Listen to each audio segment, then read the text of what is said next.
Well, this is a little disturbing.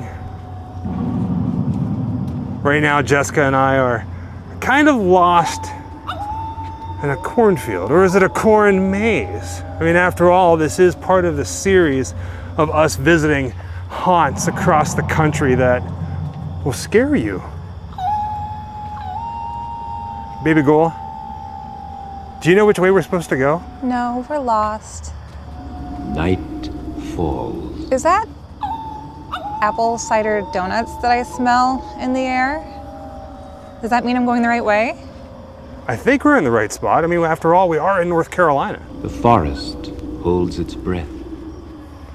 Well, I guess this is the perfect time to tell you that today we are in Archdale, North Carolina, visiting a place known as Kersey Valley Spooky Woods. This is a series that we've been doing where we travel the country visiting some of the scariest or the most interesting haunts in the United States. If you've been following the series, this is the third one. And if you want to see the other ones, the other haunts, they're in the description below. But today, we're doing something a little bit different.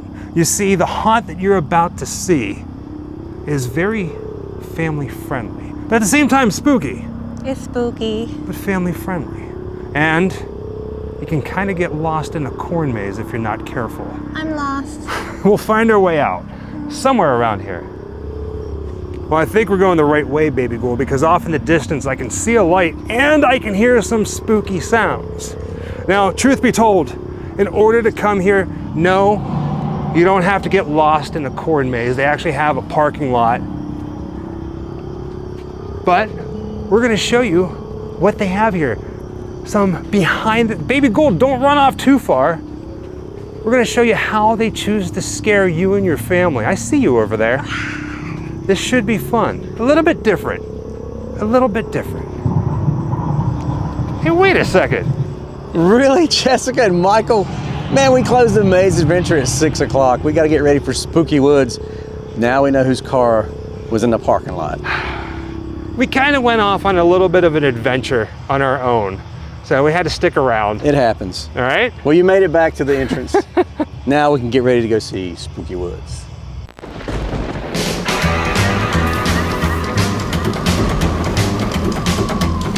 Wherever I come, bad luck is coming my way. Wherever I go, hard luck is there to stay. Good luck never stays a day. A bad luck's always coming my way.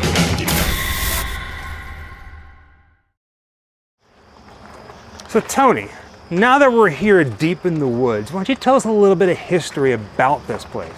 Well, you know, this is an old tobacco farm when we first moved here.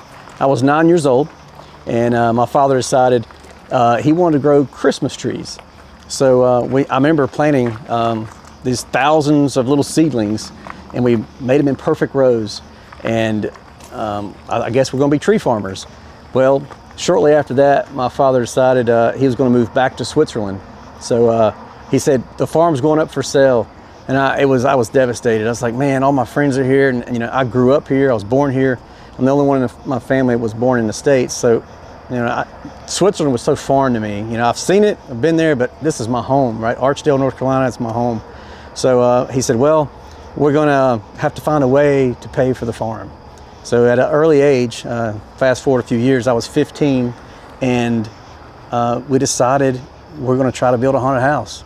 And we charged $2 a ticket, and that was in 1985, way before internet, before anybody even heard of haunted houses outside of a charity haunt, maybe a JC's was putting on. So I really literally grew up with the haunted house industry starting in 1985, and we still use that same old farmhouse, and we've been doing it every year for 38 years.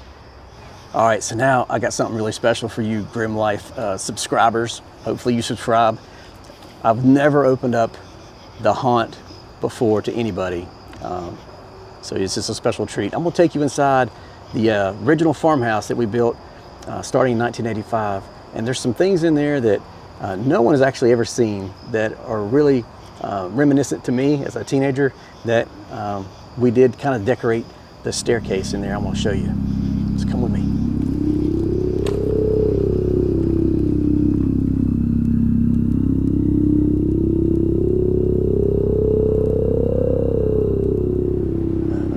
Now, you were telling us, whenever you were a kid, a little bit more about a bat that attached to one of your friends, which is what inspired this, right? So we were camping out behind this farmhouse in the summer of 1985, and a dare was proposed to, hey, I dare somebody to go up in that house, and it was an abandoned house.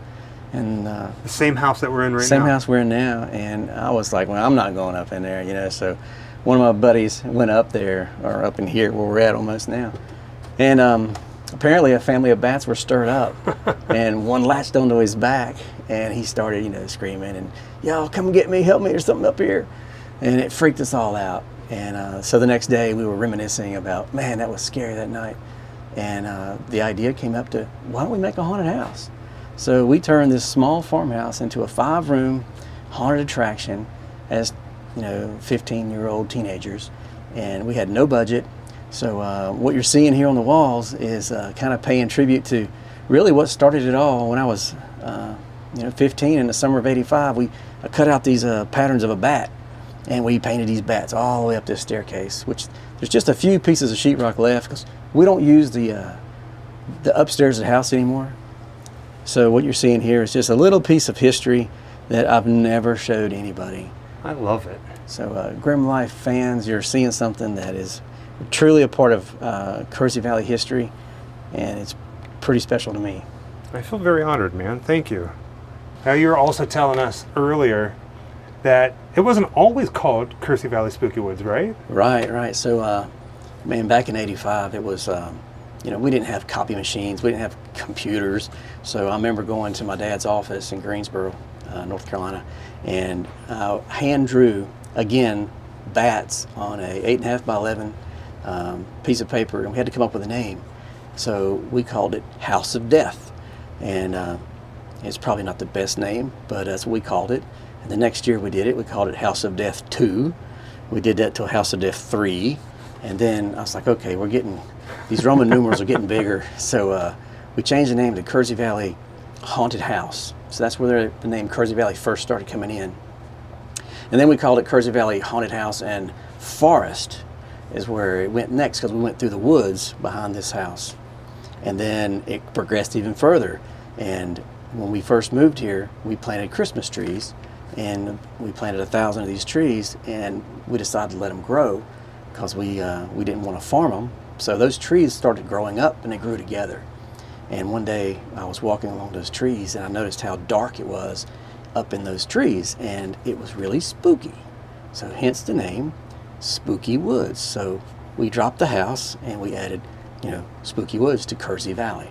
And in 1996, we registered the domain name Spooky Woods. So it may not seem like a big deal to the teenagers today, but we were one of the first people to even have a website. And I remember people thinking, man, they got a website? You're lucky to have a dial-up modem back then. So we were really on the cutting edge even way back then in 1996 with the technology, which we were continuously learning every year and learning new tricks to make people scared and come back and see what's new. Now, I have a question for you before we get everything started. Now, the upstairs of this house is not open to the public, so not many people know that these bats are even here or can even see them. Right. Can we walk upstairs? Yeah. To see where technically it all began? Yeah, we actually use this house as part of another attraction we have is the paranormal, Kersey Valley Paranormal. Okay. So that's a whole other story and a whole other video, but there's some paranormal activity going on up here. So. Are the bats still here, do you know? The windows are now closed, so hopefully there's no bats. But I like the idea. I mean, everything that you have here is phenomenal, but I really like the thought of standing in probably the spot that sparked the creativity of all this. There's so many stories I could tell you about the history. It's amazing. But one of the things that stands out to me is my job back then is this is back before controllers and all the automation that we have today, is we done simple things. I actually had a platform up in the attic, and it's a very low ceiling. It's one of the reasons we can't run it as an attraction anymore. But I was up in the attic, and as people walk through here, we would have these long pieces of pipe that we would just blow through, and we'd blow right on the back of your neck, and it would freak people out. I remember this right here in particular. It just brings back so many memories when I'm looking at it. We cut out this this beam, and the reason it was cut out was we had a mattress here, and it was a set of a bedroom set, and we made everybody get down on their knees and pray for their night, right? Pray for a good night, and to thank for the day they had, and in a strobe light, which was fancy back then. We had a strobe light, you know, so. This guy would let go and he would fall through the air. In the strobe light, it would look really cool because he was coming down in waves, right? He would bounce off that mattress and he would on purpose roll on to the people that's on their knees praying for a good night. And I just remember the people just scattering. It was so scary. Of course, we can't do that kind of stuff today because we have so many people coming through so fast. Right. You know, this was back in a day when, you know, you let 6 to 8 people come through and you know, you'd wait a little few minutes and maybe another group would come through and wait a few minutes. That doesn't happen anymore, but this is where it started. And this was one of the things that really stood out in my mind was the guy dropping from the ceiling. And I think his name was Jodan Royals. If he's watching this, Jodan, you're part of history. We had a tunnel you had to crawl through, and we had live rats, which we don't do animals. We don't do animals at all, nothing alive anymore. Gosh knows I don't want to be petitioned by anybody. So, but back then, you know, it was man, it was a Wild West of haunted houses. So we were crawling across live rats, and we would jerk this blind away as you're crawling, and all of a sudden you see these rats, and you couldn't move, and people were so freaked out. And of course, we'd come at you with fake rats at that point. So a lot of memory. Just walking up here, it just brings back a flood of memories of what we used to do. Low tech, no budget. You know, we used to paint the walls. White and splatter blood everywhere, and then a chainsaw would come out. It's a lot of memories. Like I remember hanging a chainsaw on a rope, and again we had a strobe light, and we'd wind up the chainsaw. We'd start it, and the group's coming, and we would hide. And as they come in, that chainsaw's running, and it's going, you know. And then the guy, this biggest dude we had, would come out of the wall, grab the chainsaw, and chase you, and people just scattered again. You know, my friends growing up as teenagers, they were doing mischievous things and knocking mailboxes over with bats and stuff. And man, we just focused on building another haunted house. That was our plan. You know, we talked about it at school. What are we going to do next year? We have meetings and brainstorms. What are we going to do in a scene next year? And it was just the 5 rooms for several years. But I never dreamed it would be a business. And that's what I said earlier. I was talking to Jessica. I was like, you know, I really grew up with this haunted house industry. At first, no clue it was an industry. Didn't even think people were doing this anywhere else.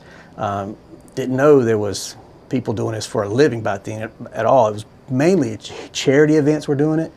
But we started with nothing, and we made the best scenes we could with the budget we had. And now today, to look back, I mean, it's stupid money is invested in this stuff, and it's so risky. It's your life. And it's what we do for a living, and we've spread our risk and diversified with having year-round attractions like our zip line and our laser tag and escape rooms, and it just goes on, different things we do. But it takes those year-round attractions to fund the investment it takes to do the haunted house. It's definitely, this is a history book right here, man. With all the stuff I can think of. I can see it in your eyes. Oh man. Just like going back in time. Yeah, it's crazy. This used to be a coffin room, and I used to lay in this coffin right here. And this was a doctor's room over here. And then, man, we made a slide out of the top of the house. Now, remember, this is like 1985, 86, 87. Didn't even know what a permit was, right? So I remember just distinctly, there was a gentleman knocking at the door at my house. We live on the farm, and he said, "Hey, I'm Mr. Ollie Orsini." Remember his name? And he said, "I'm with the Guilford County Planning and Development or Building Inspections." And I'm like, "Okay." He goes, "We don't have a permit on file for your little haunted house." And I'm like, "What's a permit?" So, man, that was a lesson learned. So first thing he did was, man, you got to tear down that slide. You can't have a slide. We built it out of pieces of metal, and the furthest thing from my mind was a structural engineer. Oh, I mean, we 80s. just threw stuff together, man. We even told people they can jump head first if they wanted to. So, you know, that was way back in the early 80s. And man, how it's fast forwarded now. You know, we talk to the fire marshal, we talk to the planning department. We have meetings with our authorities and say, this is what we're planning on doing. What do you see, any pitfalls, anything we should be aware of? So safety is priority 1 in a haunted attraction. I shouldn't have to say that, but, you know, if you're going to haunted houses, you know, just think about that. Seek out the ones that have Safety is a priority. Fun can be a very close second, but safety first. But to do a haunted house today at the level we're doing it, man, it's so risky. I would caution you to, people think it's got to be we work 1 month a year. Man, we work year round. Full staff, artists, builders, electricians, and then the marketing, which is my passion, is my wife and I do the marketing. And I want to introduce you to the people that really have taken the weight off my wife, Dawn, and I's shoulders, because we used to do it all, right? Even my mom, she was out here, carrying panels and painting panels. And, it was a labor of love. But now I've got a team of people that are so passionate. You're going to love them. They just make Halloween 365. Hi, I'm Soraya. I am the costumer here at Kersey Valley Spooky Woods. And I also do many other things like set work, designing, distressing, and all of that. Now this is, if I'm not mistaken, the first experience that a customer would have after they bought their ticket and they enter the world. They'd come into this house, correct? Yes, this is the first house and the original house where Spooky Woods all started. Which I think is just absolutely phenomenal. So is there a storyline to Kersey Valley Spooky Woods, or is it just like a bunch of different things broken up and told, or? Well, this year we have a complete theme. So our theme is Kersey Valley is a town and Spooky Woods is the woods in the town. So this year we have the backstory of the Fox family. They're kind of like the founders of the town, and the town was established in 1881. So it was a mining town, and they dug too deep down into the mines and unleashed a bunch of spirits that have possessed the town. So there's a bunch of weird things happening throughout the town. So as you walk through our show, you're going through the different buildings of the town. So we have the first house, which is Helena Fox's family house that was This here, yeah. This is the Fox family house that was turned into a museum. So when the customers come through, we're having our Kersey Valley Founders Day celebration. So when the customers come in, this is the celebration that we have. So Helena Fox is coming back into town. She's about to perform a seance. But as you can see, the seance went pretty bad. I'll say. There's a lot of weird things happening. Here we go, Helena Fox here. Well, hello, Helena Fox. Yeah, she's got a pipe in her mouth that shoots out fog, so it looks like ectoplasm, and it gets sucked up into the ceiling. What? Yeah. See, I love that. I love that. Yeah, we try to put a lot of detail in because we have a lot of customers that are repeat, so they come multiple times throughout the season. So we try to heavily detail things, so if they do come again, we'll slightly change things. Like we'll change the position of where the actors are. So even if you come again, like twice throughout the season, it will still never be the same show. Cool. So. Cool. Oh, the blue light. It doesn't happen No. very often. Oh yeah, this is when the light turns on, you'll be able to see through the walls. So the actors hide in here. The customers can't see them in there, but the actors can stalk the customers down the hallway. Did you just find a boo hole? Yes. You did. All right, so tell us a little bit more about what else to expect inside this house. So all the detail that we do add, a lot of the detail we do ourselves. For the music, for example, we make our own Foley art. So we get into a friend's music area and we make our own music, we make our own sounds for the atmospheric tracks that play. Okay. We do that by ourselves. We have some TVs hanging on the wall. We make our own living portraits. So Joe Harp, the art director, he's very good at special effects. So we do a lot of practical movie makeup special effects for our living portraits. So we have one in the show we did where this girl like peels her face off and stuff, and it looks really cool. And when you first walk into the Blue House, there's a TV playing. So it is a newsreel that we shot here. We always get our coworkers to kind of play characters. It's really fun. I love it. So we take pictures of them, we put them on the wall, we dress them up, and we make them play characters. So our builder is one of the news anchors.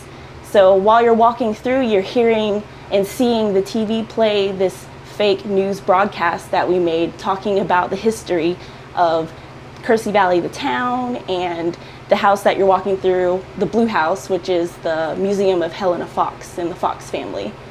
Jessica's over there playing with the coffin. She's always doing something a little extra creepy in the background. I found a dead body. Of course you did. Every time we come to one of these things, Baby Ghoul, we're always like, that's gonna be our house. That's where we're gonna live. I love the vines. I don't know if the house looks more creepy up front or when I was back in the cornfield and the corn would get just short enough that I could see above it and the house off in the distance. It was Right? very ominous. You could see it poking up above the corn stalks. Yes. You could just feel your doom approaching. Hey, I'm Olivia West, and I'm one of the 3 art department members here at Kersey Valley Spooky Woods. And here, we're getting ready to go into the Apothecary. The Apothecary, I like The that. Apothecary. Oh, wow. Yeah. So this doubles as an escape room during our daytime events. And people come in here and they get locked up. This is where Dr. Harlow takes care of his victims. I like how you did that with your hands. Yeah. Like, takes care of, okay. Yeah. If you follow me upstairs, you get to see, Oh, man. it isn't as taken care of as it should be.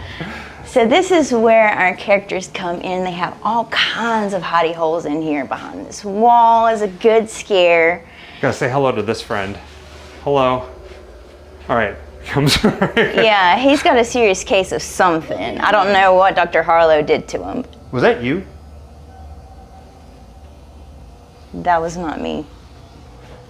Do you have like a recording of a kid in here? I don't know. For the love of Pete. There was something that sounded like a little kid that said, look over here. There is a little kid that Okay, haunts this whatever that is. I I heard was it getting again. ready to say there is a little kid that haunts the place.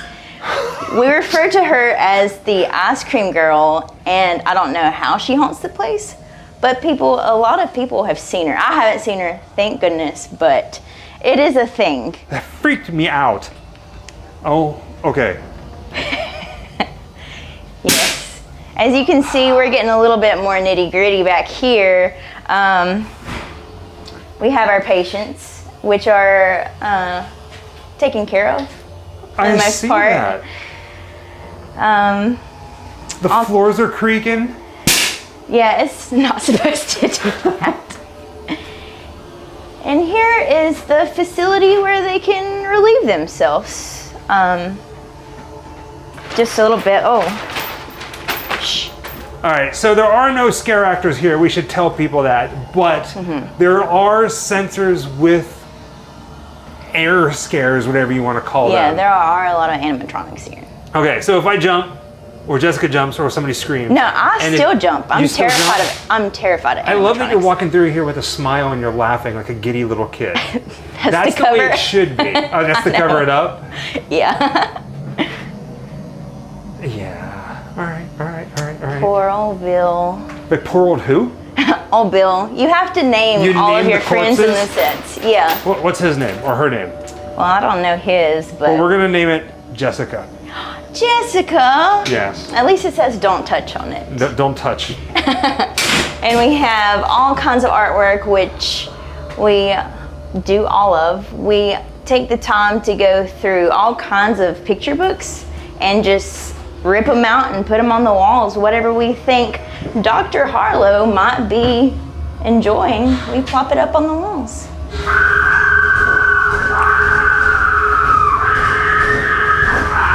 I don't know what that is. Where is that? Can we go find that?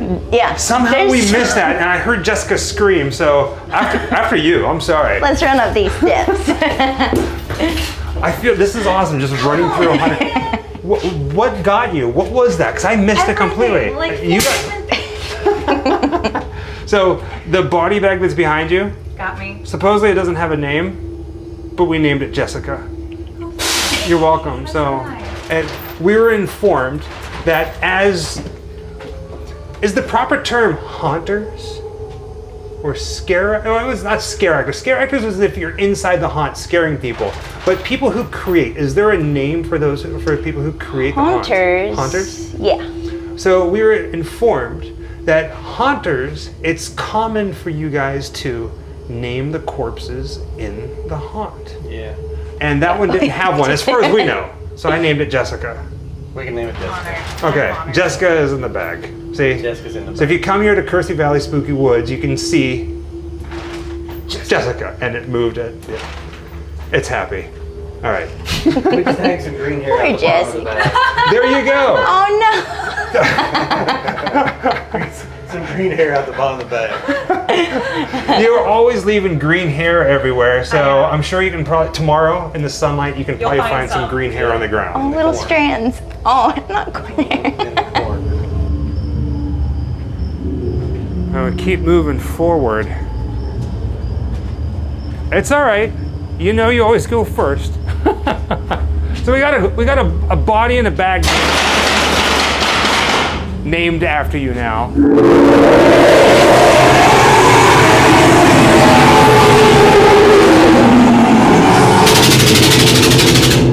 man. Well, we definitely have encountered some creepy fellows indeed. Or dare I say spooky fellows? You okay up there? Yeah. Oh wow. High five. High five.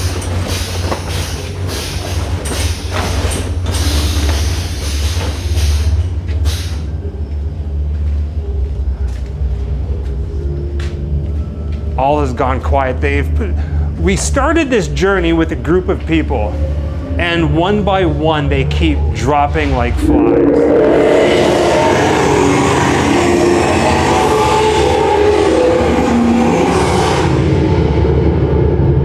You don't want to go in, do you? You got this.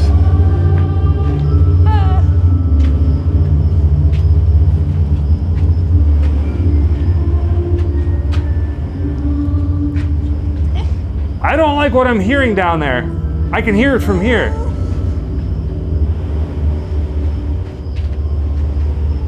There's no lights. You don't want to go alone? No.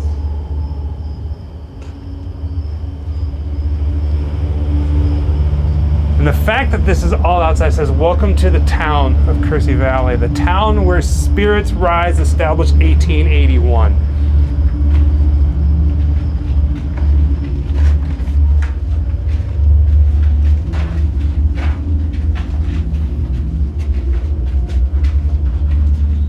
My name is Doug Lowe. I've been with Kersey Valley part-time and then the full-time about 5 years.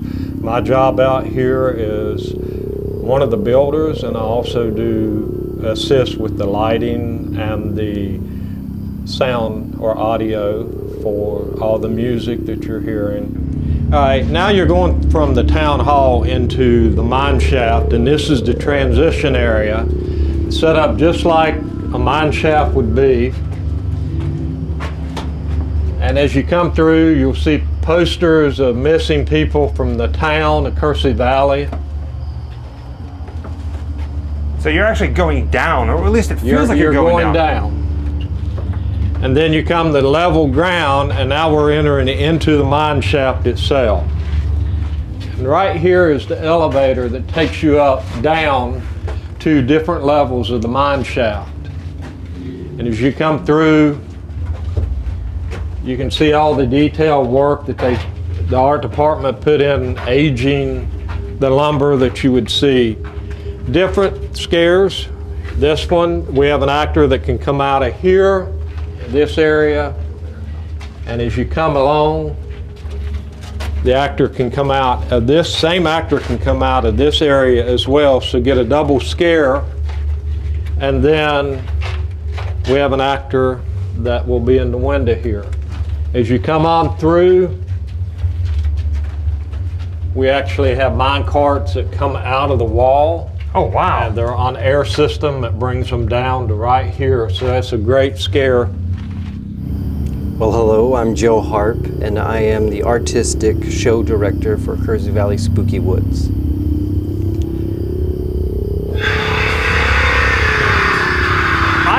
love the scream. I was waiting for it. So, what are you going to show us today? Well, we're continuing in the mine shaft.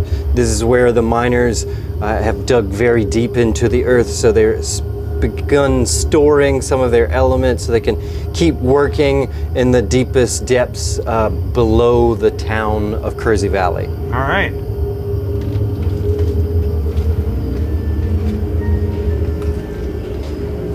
So because the town has continuously made deals with creatures of the underworld, you find as you walk through the show death, dismemberment, and different people serving roles or assisting the creatures of the underworld. So we have a collection of witches that help the townspeople continue to live happy lives and do all the things they want to. And in order to have that, they have to give something of sacrifice. So they're always giving away to these creatures, but unfortunately for them, it does tend to cause issues for other people within the town, or people most certainly that come visit the town. They find themselves trapped in a very terrible situation. So now we've gone very deep. This is the lowest point that the miners could go. They've gone all the way in, and this is the area where the miners first discovered the witches. So if you go down into here, you see the color changes and it gets much darker, and the creatures and the witches start appearing more regularly now to the audience. So there are still humans working in this space, but they're sort of trapped, and they continue to stay and work in the space and don't pay much attention to the creatures living in the space anymore at this point, because they've kind of gotten used to the gifts that the creatures give them. So we have a collection of these ancients that help hold knowledge and share information to the townspeople, continuing to allow them to survive. And they are mediators along with the witches to help the townspeople that speak English talk to these creatures, because the creatures do not speak English. So they have to have this mediator that helps them understand how to make a proper sacrifice. So in this section, the audience learns how the witches make those sacrifices.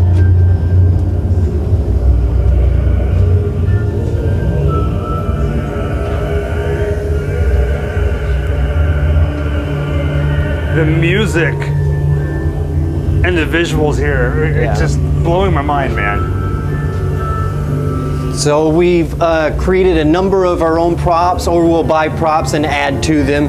This is a prop we created ourselves. We made a mold of an actor and then cast their body, and then we run bloodlines and air lines through this so it can spit at you. And the guillotine drops down and allows the actors to pick up the props. They can even rip the tongue out of the prop if they want to. So we try and make the props as interactive as possible, allowing the performer to actually do horrendous things in the space, whether it be to their scene partner or a prop body, allowing the audience to see violence without physically experiencing that violence themselves. So now it's starting to widen up a bit. You start seeing the witches in this space performing rituals, and then you get a sense that, okay, so the things you just saw are a part of the ritual, and as we go in here, you'll see a lot more of the witches' ritual.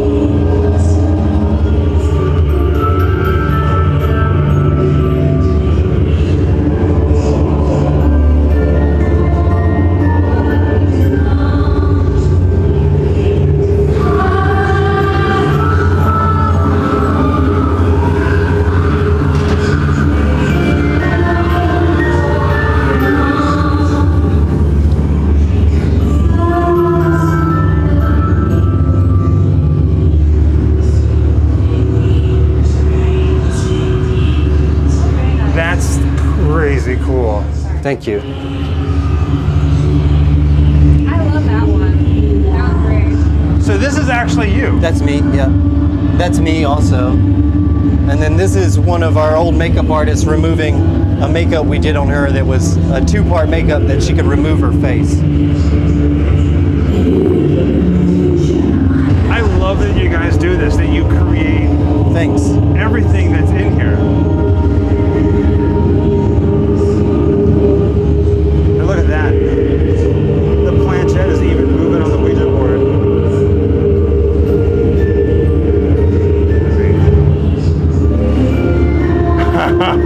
It allows the witch to appear.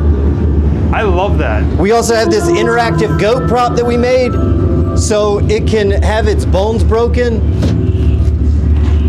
You hear it, and then we could pull organs out of the inside of it.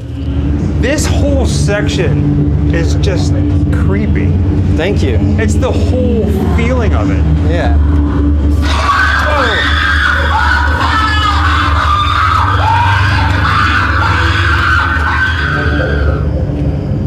So this dumps us out into what they told us is known as Werewolf Forest, which is basically an open area where the scare actors can scare you. Completely wide open area out here in the woods. Woods in the woods, actual trees.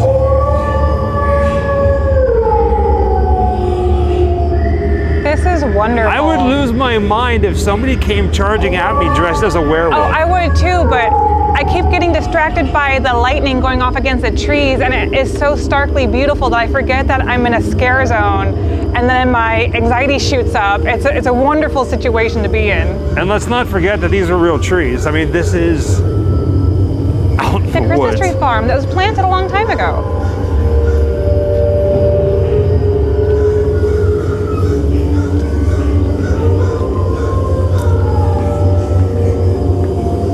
All right, well, in order to get out, we got to go through.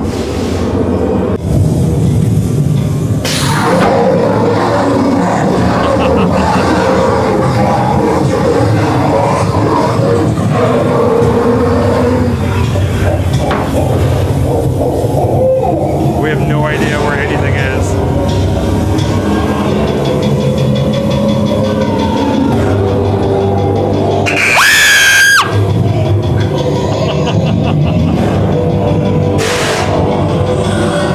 You all right? Yeah. Jessica, are you okay? Oh my God.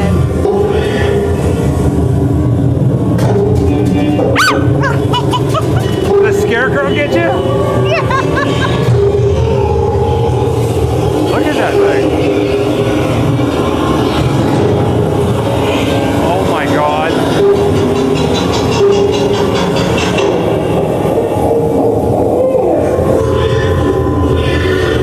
This is something I've never seen before.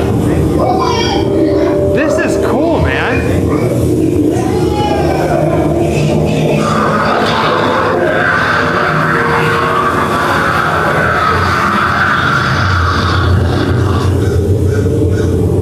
Jessica's over here getting scared by the scarecrow.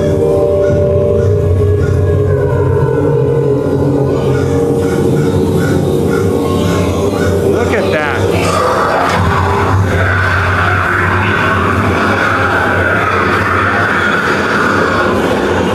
That was phenomenal. I've never seen a room like that. Thank you. With the moon and everything. I felt like I was outside. Yeah. So tell us a little bit about that room and what went into creating that. Well, we did it in the winter months. Actually, it was during COVID shutdown times, but we were still working through all of that. And we went in and hand-painted stars with, I think we had 5 different variety of star colors, fluorescent colors that the more red tone makes it further away, and the blue tone keeps it closer to you because it's brighter. So we use tones for the difference in depth, also size. And there's a couple shooting stars hidden in there. Yeah. There's also and an alien ship. Yeah, there's an alien ship. Wait, there's an alien ship? Yeah. Yeah, I drew a little alien ship up there somewhere. The clouds themselves, we painted the space black, blue, and then we put in the clouds reflective metal flake, so that when any color light hits the cloud itself will glow and will reflect that color back to your eyes. So we can make the clouds actually look like any color, even sunset. So most people walking through there are not going to see an alien ship. No. Yeah. Can you point it You out? got it. Yeah. You All right, want to go show me. All right. Okay, yeah.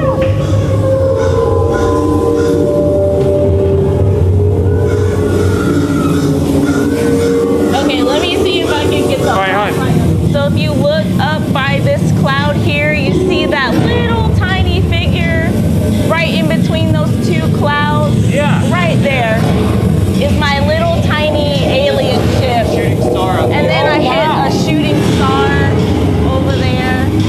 So there's a couple things hidden in the sky if you've ever had time to just come through a couple times and look for it. That is beautiful. Okay, so our next environment, leaving the barn set and the corn maze that's the indoor-outdoor set, transitions our audience into the funeral parlor. And the funeral parlor is really fun because they're not just robbing organs from the body, but they're robbing entire bodies. They're also using the corpses to fund the town. So any goods that they find on people that they kill, whether it be gold teeth or coins or money or watches, they're robbing all the bodies here. So they're robbing them to give them to the industrial set, and the purpose of that is to build more kind of worker bees around the town. We also, that's what the scarecrows were doing. The farmers are creating moonshine and they don't want anyone to know about it, so they reanimate corpses and turn them into scarecrows to watch the crop and the moonshine. So they're getting the bodies from the funeral parlor here, so they're up to some dirty deeds inside. Let's check it out. Dirty deeds indeed. This again has dual scare zones, so the actors can get you more than once as you travel through. So here would be a scare 1 to the right. We started playing with these transparent curtains, so we'd paint them and you can do different effects with them, so you can actually light behind it and make a character look like they're coming through the wall. And then if the actor stands behind it, they can see the customers. So it's double purpose though, it's an emergency exit. Here's a quick scare, it's a drop. And then we have a little coffin jumper here. We have a rain window that goes off and it's being programmed for lightning. And then There's a little coffin over here too. that's a real baby coffin. That's pretty neat. We got it not used, to be clear. It wasn't used. It was donated to us, though, but I couldn't say no to such a creepy object. Right? So here is another zone where that first actor can come out and get you again. It's a really great double scare, but they actually can get you 3 times in this area. It's all about maximizing the scare. Yeah, you have to. And the performers with the right energy, one performer can give you dual purpose to their role, so they can entice you and be friendly and welcoming. They can tell you jokes. They can be gross. They can entertain you before they scare you. So they build a little rapport and make you feel comfortable with them, and then they switch on you. We have UV lights to react with glowing makeups or glowing eyes. This is one of Jessica's favorite parts because, well, where's she at? Here, go ahead, get back there so we can see. Look at her hair. Oh yeah, the black lights. So beautiful. She's obsessed with the hair. Gotta love that UV glow. So we built this prop body interactive. There are some on the market, but we wanted ones that we could actually remove the organs, so they can cut out the rib cage, they can pull the organs out. And That way the prop is interactive for the performer. They have something they can actually do in the space. I love this whole room. The color, like the green color. Thank you. Very Reanimator. It's in the back section of the funeral parlor, and this is like the crematorium, so burning the bodies in here, and you get a quick scare from the side. That's fog filled, so when they open it up, it bursts out at you. That's another thing to point out, you know. We're walking through here, there's no scare actors, there's no fog, it's just pretty much the music and the air. Yeah. And just watching this, you guys have pretty much built and painted every set in here. Yes, yes. Like from scratch. From scratch, yes. Every bit of it. So it's really just layering and layering and layering. Well, he wanted to say hello. Yeah. I love it. So we got a decoy character here. This draws the attention into the audience, pulling their eyes over to the side and pulling them away from the direction that the scare is coming from.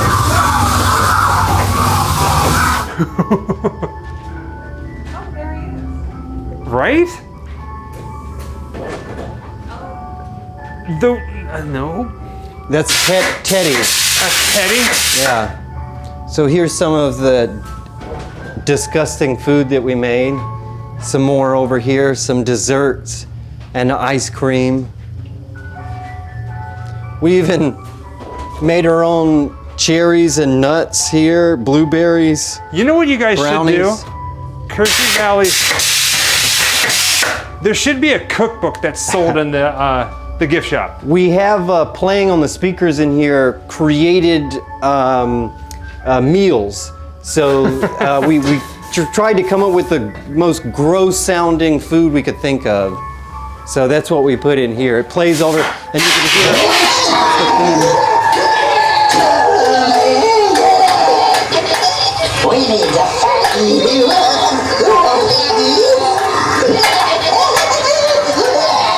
That's a no.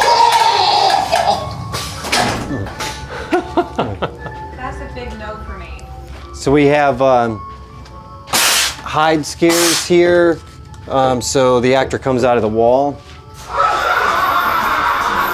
Okay, so a lot of times you go to different haunts, and a lot of places they use like the surroundings or a building that's already there, or they buy sets. I love the fact that you guys actually create. You think of something, and then you go, okay, what does that look like? What does it look like? Let's make it happen. Yeah, and how can we make that more real? So I don't know if you notice or not, but we'll put small things in like light switches that don't work, or cigarette butts, or old half-drank coffee mug with a little coffee left in it. So you get a feeling, a sense that people live in the space, and we encourage the performers to live in the space. So if, say, you were a butcher, you're going to be chopping up meat. You know, you're doing a service, you doing your job in the town, and so that's what you're always doing, instead of just standing and wait to jump out and scare someone, and then once you've scared them, what do you do then? Do you cease to exist? So no, you continue to exist in the space. So that's the idea, is making the space seem real and lived in. So this is our slaughterhouse, and this is a section where you can buy meat, and that meat isn't necessarily from the farm. It could be from a passerby or a townsperson, or a person that stopped into the town to get a bite to eat, and they became a bite to eat. So you have a lot of little body parts hidden in here, and what we did is we cut these bodies open, cut them up, wrap them in plastic, and that gives the performer something to do. So they're preparing the food as you walk through the space. So at first they're trying to sell it to you, but when you come back here, you can see where they're chopping it up and putting it together.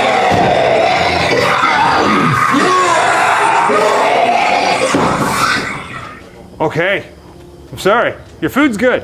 This is the saw room. So this is where we have a couple saws running. We put it here because we need, the fumes to go out of the space and not get trapped in here. So it allows a really nice distraction for the audience. I love the collection of chainsaws. Yes. on the wall. You were speaking earlier about history of the show, so Tony did mention, but these were all saws that were used in the show and killed while being used in the show. And instead of trying to repair them over and over, we continue to purchase new ones. So these are all monumental, historic notes. It's from each year, and some of them actually labeled. There's 2021 right there. Really? Yep. Look at that. Talk about another little hidden thing that most people wouldn't realize just walking through. Well, it made more sense to use the saws as much as we could before we hung them up. So we built, this is really fun, portable organ mats that we can spread out and put on purchase prop bodies. And we also build them so we can put them inside of our own prop bodies. So we build these prop bodies with loose sections so that we can slice them open and pull out organs ourselves. Just another way to give the actor something more to do than to wait to scare. A lot of our wood actually comes from the property. So if we cut down trees, we'll take it to the sawmill and they'll cut it into lumber and we'll use it in the show. So that is how we build a lot of our sets. So when you say spooky woods, it is actually spooky woods. This is still the woods that we've used to create our sets. The house is built into it, and the woods are built into the house. It's all part of one. Yeah. You know, a lot of people would find that very, I guess would say, spiritual or mystical in itself. I would too. I would too. I think it's very important to upcycle everything we can, especially when times are tough or, you know, the market is difficult or there's not a lot of objects out there. The things that we are used to ordering might be harder to find or purchase or just take longer to ship to us. And so we have to get creative and we look around and we say, what do we have? Or how can we turn this into something else? For example, the mine carts that you saw earlier, all those mine carts are Rubbermaid containers that we glued EVA foam to the outside of it and texture painted the hell out of it so that it would look like an old rusted piece of metal. But if you touch it, it's super soft foam, so if it actually hits a customer, no one's getting hurt. Yeah. And this is going to be our last stop here at Kersey Valley Spooky Woods tonight. The next set you'd go to would be the Tannery. That's an extension of this set.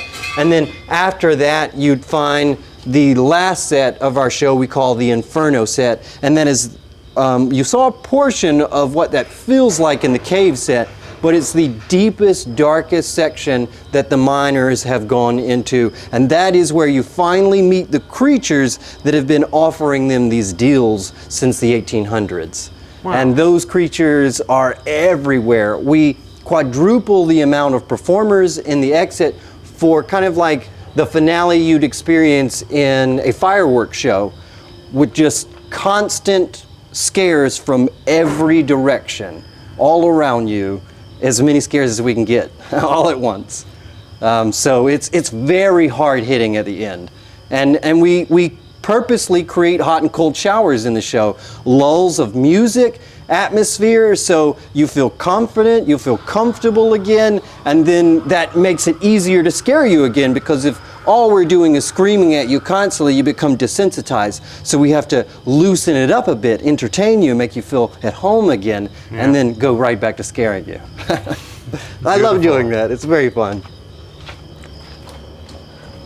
With that being said, we do this thing with spooky hands, so we gotta do the spooky hands. Wow. Thank you for joining us on another grim adventure here at Kersey Valley Spooky Woods in North Carolina. Until next time, happy Halloween. Wherever I come, bad luck is coming my way. Wherever I go, hard luck is that it stays. Good luck never stays a day. A bad luck's always coming my way.